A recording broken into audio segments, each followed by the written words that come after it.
Hey, it's Dr. Amanda with StraightSmile Solutions, StraightSmileSolutions.com, and I normally make content based on interest of doctors and whoever's contacting me, and y'all have been asking for this for a really long time. Like, there's been a lot of questions, a lot of interest. A lot of it just might be curiosity. I'm not sure. I've kind of stalled on it because, and I'll explain the why behind it, and then I'll get to the opportunity. Just because, I mean, true honesty, I'm not hiding this. It's in my LinkedIn, it's on my CV, it's in all my bios. I'm actually quite proud of it. I'm not ashamed of it all, but I was on the original team that helped to start Smile Direct Club. That's the best way I can explain it. I was their first dental director. What it was back in 2014 is not at all what it is now. It's a very different company than what I had originally been part of starting. As for, I was with them for almost 2 years. I loved every moment of it. It was absolutely exciting. I'm not ashamed of what I helped start it all. It's definitely different. It maybe not the vision. I have to be careful what I say, because when I say things, ultimately things happen. So, I'm going to try to be as unbiased as possible, but I'm not ashamed of being part of it. I loved it. It was so incredibly exciting. Going from being a regular orthodontist in an office to doing something totally different with a startup that ended up going public, is incredibly fascinating. And at the time I was upset with Invisalign, and I was upset with the options that were available. As we had started really digging into and talking to consumers and what they were looking for, it was really an elite product at the time. It was only for rich people. There was nothing available. The prices were too high for regular Americans. And now it's not even just Americans, right? It's all over the world. But for regular people who just wanted minor movement, who just wanted to have a little control over their own treatment plan. Hey, I just want to have my gap closed. I don't want my bite fixed. That was not an option back in 2014. You're going to pay $7,000 for Invisalign, and the doctor's going to do it the way they want to do it. So we wanted the consumers to have access to care in areas of the country that had no access to aligners at the time, which was huge parts of our country based on our data. So anyways, fast forward, I'm not ashamed of it. So now I'm going to start reporting when you guys ask on different opportunities. Now I'm going to preface this that this is not my content, okay? Anytime something's not my content, I preface it. If Smile Direct Club sees this video and you do not like it, not a problem at all. You do not need to send me any type of legal letters or anything nasty through the mail. All you have to do from your team is shoot me an email. You know how to reach out to me. My email has not changed. And say, can you please take this down? No problem. It'll be down same day. That's all I'm asking for. I'm going to try to be as unbiased as possible in my reporting, almost like a reporter, But I did preface it, and I told you there was an affiliation many years ago. There's no longer, and has not been since 2016. I don't even know anyone on the team anymore. My original team does not work there for the most part, excluding a few people. But it was a really, really fun thing. Anyways, all right, so let's see. So I happened to get this just like a regular dentist, I happened to get an email today asking me to join this network, which I thought was hilarious, right? It's like, hey, do you guys look at who you're emailing? Okay, I'm slightly honored, but thank you. So this is the partner network, and a lot of you must have got it too, because a lot of you are sending me emails saying, well, what do you think about this opportunity? And I'm just as confused as you are. I don't know. So I replied to the girl who contacted me. I was like, okay, I'm interested. I'm not going to do it because I'm not practicing anymore. But if you tell me about it and you're okay with me unbiased making some content around it, I'd be glad to hear about it. And you know what? If it's a good opportunity, you might get tons of doctors signing up. And if it's not a good opportunity, I'm just going to say what it is. So basically I'm going to give feedback because I think they could make this opportunity way more clear and way better. But in any case, it sounds like you're joining their network and you're having your patients do Smile Direct Club. You're basically giving them your referrals. Okay. I'm assuming if you're doing this, you are not doing ortho in your practice already, and patients are asking for it, and you want to have maybe a little more control over the situation. Do I understand how the liability works? Nope, have no idea. I guess it would really come down to what you're signing. If I'm scanning and impressing my own patients, obviously that's going to take time. So I'm assuming I'm getting compensated for it. I have no idea what the compensation is. The margins are super slim already because their prices are crazy low. So I don't see how they can afford. I'm assuming if they're doing this, whatever they normally would spend on marketing, their CAC, their customer acquisition cost, their CAC, is being given to you. I mean, that's how I would do it if I was the VP or the the CEO right now of Smile Direct Club, or the dental director. That would make sense to me. I mean, whatever their normal CAC is, I would give to this doctor for basically giving me this lead. So I mean, I'm guessing they're paying you $100, $200, $300. This is just a guess, okay? It doesn't say in here what you get for it. But you're using chair time. I'm assuming you are indemnified, and you are not, it looks like you're not doing the treatment plan. Therefore, you are not liable for any type of bad treatment that might happen, or issues that might come up in writing, and in paper. However, I don't know if it really works that way. I think patients still might complain to you and come, if there's an issue, they might come to you. So it seems like a real gray area to me. I mean, obviously I'd be really careful about the patients you select. And I'm going to do a couple sidebars here, Listen, y'all, there's so many doctors I know that ever since Smile Direct Club came out, they're doing attachmentless aligners. I was doing these before. I was doing these in 2012. And I was also doing remote monitoring back in 2012. It's all about picking the right case, the right patient, and I have lots of content about attachmentless aligners. I know a lot about them. Of course, it's going to work better if you have a higher trim line. That's why Smile Direct Club does what they do. It's not Invisalign. It has a higher trim line, so they have retention, so they don't need attachments. It works. It does work.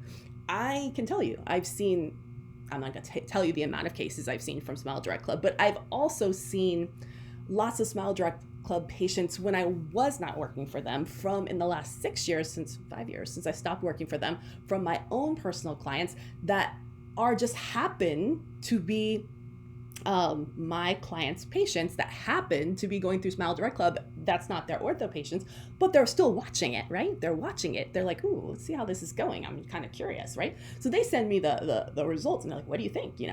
So for the most part, it's pretty darn good. And you guys would love it if I said something different, but guess what? I'm not. I mean, if it all comes down to case selection, and if the right patient is chosen, and if the patient is compliant, and if the doctor who's doing the treatment plan is doing the treatment plan right, there's a lot of moving pieces that have to fit together. When it's done right, guess what? It works out just fine. It looks great, and the patient's super happy, and it's all nice. And I know you don't want to hear that, but it does work, okay? But hey, you can do the same thing in your office. You don't have to put attachments. Invisalign has a zillion attachments because they need it for retention, and also because their material is crazy flexible. Okay, the crazy flexible material is really, really comfortable. I can tell you, I have a daughter who has gone through, I did attachmentless aligners for her as phase 1 with ClearCorrect, which, by the way, you can do. It's basically the same thing. You can do attachmentless. Worked out great for phase 1. And then now that she's in phase 2, it's a much harder situation. I can't do attachmentless. So we're doing attachments, regular stuff. And she's like, oh, wow, I really like these Invisaligns better, like 100 times better. It's way more comfortable, Mom. So, I mean, it is more comfortable, even though the attachments are really not ugly. If you shade match them well, no one can tell they're there. I mean, I can tell they're there, but most people cannot. But anyways, that was a sidebar. But in any case, as far as I know, you probably are compensated. Yes, you have to take the scan. I'm assuming you're indemnified. You're not responsible for it. Someone else is doing your treatment plan. Personally, I want to know who's doing the treatment plans, and I kind of want to talk to them. And to be honest, I kind of want to look at them. But then if you look at them, then you're responsible, right?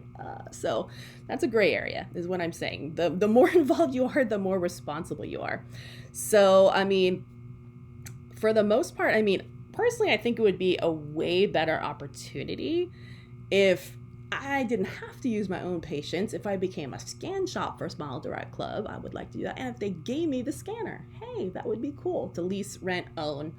That would be really cool. Or if I had my own scanner, then maybe my margins are better. Maybe my production is better, or my fees are better, or whatever, compensation is better.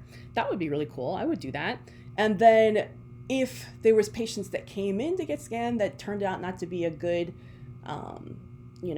a good fit for Smile Direct Club, then maybe that could become my Invisalign patient. Hey, now that makes sense to me. So I like that opportunity better, but that's not as far as I know, that's not the opportunity they're presenting here based on what I'm reading. But anyways, I just thought I'd throw that opportunity out in case the powers that be hear my thing. Or I do the treatment plan myself. Hey, yeah, that would be neat. Or I thought at one point, I'm pretty sure, because I got an email about this, that I could use their lab for my own patients and I do the treatment plan, but I don't have to do remote monitoring. I just pay the normal lab fees, and I'm assuming they're cheaper because they do these things really, really efficiently, and I could use it. I could do attachmentless aligners on my own patients and just pay a normal lab fee per aligner. Wouldn't that be awesome? Almost like white label. I think that sounds incredibly awesome. And if I were Smile Direct Club, at one point they were definitely talking about doing this because I got some type of email from them as a doctor saying that they were going to do this and I could sign up for this network and they would let me know for my own patients.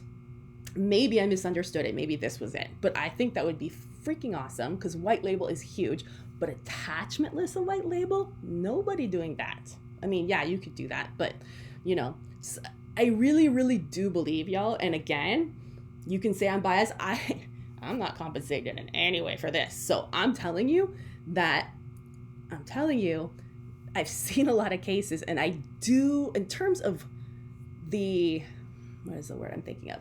In terms of the proprietary, what's proprietary for Smile Direct Club? Obviously, there's certain things that are proprietary that they own, certain things that aren't. And I'm familiar with a lot of that, so I'm not going to get into that. But one thing they have done really, really well, is they've created a lot of algorithms, and way more than Invisalign knows, about how attachmentless aligners work. And it's something that no one else has access to but them. And I believe that this property of theirs, this IP, intellectual property, has a huge value. Now, I can't give you suggestions on where to put your money in terms of investing. That would be illegal of me.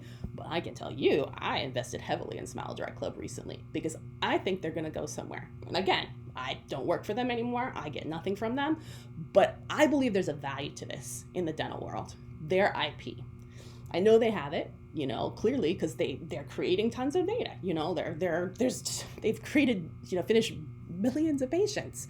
There's got to be data there that Invisalign does not have, and this data is of value because if I had 3 doctors ask me today alone how to do attachmentless aligners in their practice with Invisalign, I'm telling them it's not going to work because their material is too soft and their trim is too low. I said, you need to use a different company. Well, which companies have it? Well, no one really does. They don't efficiently. It's not like there's a toggle I can say, I want attachmentless and I want this to track, I want to know, is this a good case for attachmentless aligners? What is the possibility that this will track? I want to pick a case. I want to set this up so that it'll be successful as an attachmentless aligner. No one else has that functionality yet, but there's a value to it.